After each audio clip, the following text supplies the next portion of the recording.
Heureusement que Tshisekedi a déjà remplacé l'habilité de voir un régime changer au Rwanda. Parce que ça sera facile pour mettre la paix dans la région des Grands Lacs que d'aller gauche-droite. Washington, même aujourd'hui, ils ont dit que Kagame commence à jouer beaucoup. Il n'a pas enlevé les gens dans les Ouvira, il n'a pas enlevé les gens. Il a menti, il les a envoyés dans les montagnes. Ils sont là, ils ont enlevé l'uniforme, ils sont là, ils sont partis où? Vous les avez vus entrer au Rwanda? Quelqu'un a les images de les voir eux entrer au Rwanda?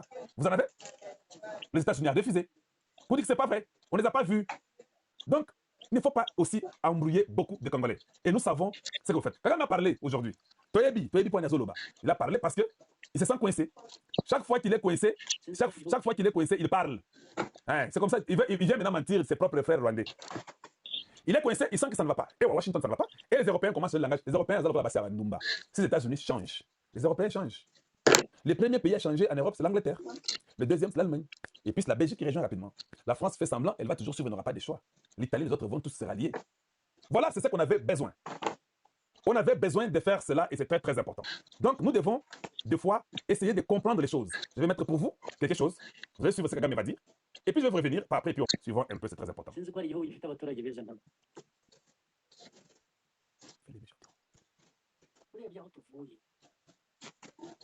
Muri politike y'amacakubiri genocide ya ariko twaba tugeze aha aho abaturage bari hamwe n'isi yose yirirwa ibashaka kongera kubasubizaho buriya ahantu hambere hananiye aba navugaga abo hanze bashaka kudusenya bashatse ukuntu bazana mu banyarwanda kongera kubatandukanya ngo bajye mu mwiryane abaturage barabananira. Voilà, donc j'ai mis ça pour vous. Je crois que les gens qui sont sur TikTok, j'allais vous montrer, c'était ça en fait, il a parlé aujourd'hui. Vous devez savoir que cet homme parle que quand ça ne va pas, quand il sent qu'il est coincé, il vient maintenant mentir ses frères rwandais. Et c'est pas un problème. Je vais vous lire ce qu'il y a. J'ai mis ça pour les gens qui sont là-bas, mais vous allez les gens de TikTok, vous allez m'entendre. Il dit, nous n'avons pas de division chez nous, politique, il n'y a pas de division, nous sommes passés par les génocides, tout ça. Nous avons atteint un niveau où les peuples sont ensemble. Et puis, le monde est en train de tout faire pour nous ramener derrière dans l'histoire. Et puis il dit, ils essayent de nous détruire, ils ont échoué. Voilà, madame. Il dit ça selon les circonstances, parce qu'il y a eu la pression terrible. Il sait qu'on ne veut plus de lui. Maintenant, il commence à venir mentir aux Rwandais. Ils veulent nous détruire, ils n'ont pas pu. Ils ont essayé de nous diviser, nous les Rwandais, encore, pour créer les conflits entre nous. Mais nous avons résisté. Et ces efforts-là, ça a encore échoué. Et quand il porte, il faut toujours réfléchir. Il met Chairman FPR. C'est un message qu'il est en train de donner aux gens. Donc tout ce qu'il fait est bien calculé. Mais ce que je crois que ce n'est pas vrai, je suis parti rapidement pour suivre un peu ce que les gens disent. C'est lui là. Quelqu'un qui dit, ah, indeed, dear President. Il dit, monsieur le président rwandais, no nation is greater than ours, where nearly 4 in 10 children are stand from chronic malnutrition. Il dit, nous sommes très grands. Il n'y a pas un pays plus que nous, où 4 sur 10 enfants sont malnutris. Donc vous comprenez déjà? Alors clarifie-nous un peu. When you speak of greatness, quand tu parles de ces greatness-là, est-ce que tu te réfères à 1% d'élite dans l'audience là où tu es, ou bien tu parles de quoi? Voilà. Donc, ça veut dire que ça sont les opinions des Rwandais qui sont dans le monde en train de parler pour montrer que ça ne va pas. We will know your level and strength of politics. Ils disent que non. Le jour que les Westériens, donc les gens de l'Ouest, c'est-à-dire que les Occidentaux, quand ils vont enlever leurs mains sur toi, c'est alors que nous saurons la force de ta politique et le niveau de ta politique. Parce que maintenant là, ce n'est pas ça. Et puis l'autre dit, do you mean better, quelque chose comme ça. Either you are délibérément en train de distorting reality, changer la réalité, ou bien tu penses que les Rwandais sont incapables de faire des critiques. C'est pourquoi tu dis ça. Sous la République, c'est pour la première fois dans l'histoire du Rwanda que les habitants ou bien les Rwandais sont profoundly divided. Donc, ils sont vraiment divisés. Ça sont les Rwandais qui sont en train de commenter. Alors, j'ai riais parce que j'ai regardé tout ce que je voyais. Je dis, oh, waouh, mais c'est pas possible. Il est en train de manipuler les gens. Il sait que c'est très difficile. Il manipule les gens et il veut montrer que ça va. Or, ça ne va même pas. Voilà. Donc, les choses se resserrent. Je suis très content de voir que...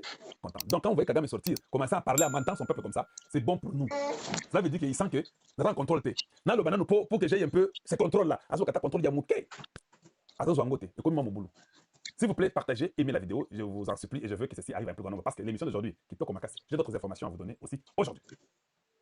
Autre chose, je vais vous mettre ça c'est Didier Renders, c'est ça non? Oui. Parle-nous un peu, tu dis quoi papa? Ce qu'il va dire. C'est très clair. Il y a une condamnation absolue du M23, une demande même de poursuivre les criminels de guerre qui en font partie et qui devront répondre de leurs crimes, et puis surtout de demander un véritable dialogue entre les pays de la région. Il faut d'abord arrêter tout soutien externe à la rébellion et entamer un véritable dialogue. Il faut que l'on puisse à un moment donné, non seulement entre le Congo et le Rwanda, mais avec tous les pays de la région, repartir, reconstruire. Et il y a des thèmes importants comme celui des réfugiés et la rébellion. Et c'est pour ça que la condamnation très forte du M23, comme la condamnation de tout soutien extérieur, étaient des éléments importants de la réunion. Si le président Kagame est sorti, pourquoi? Il faut lui poser la question. Je pense simplement que la ministre des Affaires étrangères était là, qu'on a continué normalement la réunion. Les messages principaux restent la condamnation de la rébellion, la demande de faire cesser cette rébellion, de refuser l'impunité, donc de poursuivre les criminels de guerre qui en font partie, et d'espérer que tous les pays vont supprimer tout soutien extérieur et plutôt aider à mettre fin aux violences. La prochaine étape, quelle est la prochaine étape? La prochaine étape, pour ce qui nous concerne, nous irons bien entendu au sommet de la francophonie à Kinshasa. J'espère que ce sera l'occasion encore de nouer des contacts sur le terrain. J'espère surtout que d'ici là, on verra progresser la situation. Mais il appartient d'abord aux pays de la région de renouer le dialogue. Ah, vous avez entendu ça? J'avais suivi ce discours Tango Ebimaka.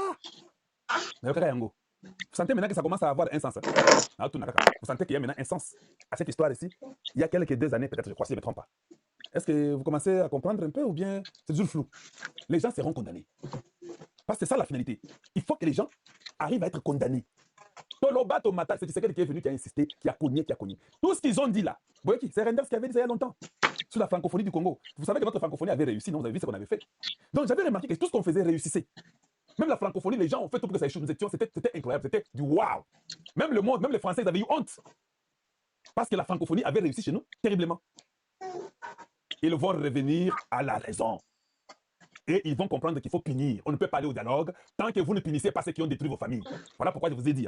Il n'y a pas de dialogue quand quelqu'un est dans la rébellion avec les Mombondo, quand quelqu'un est là dans les M23 en train de violer nos mamans, tuer les parents. À la fin, il fait la rébellion et puis il vient dire, oh, je veux que nous puissions négocier, nous voulons aller à la table causer. Et quand tu vois un terroriste en robe qui soutient une telle bêtise, nous disons non. L'histoire retiendra que Tshisekedi est celui qui a dit non au dialogue. Tous ça, on a bongo 40 ans dans le désert. Vous tous, parce que là, il te dit, ils étaient dans le désert et ils sont tous morts.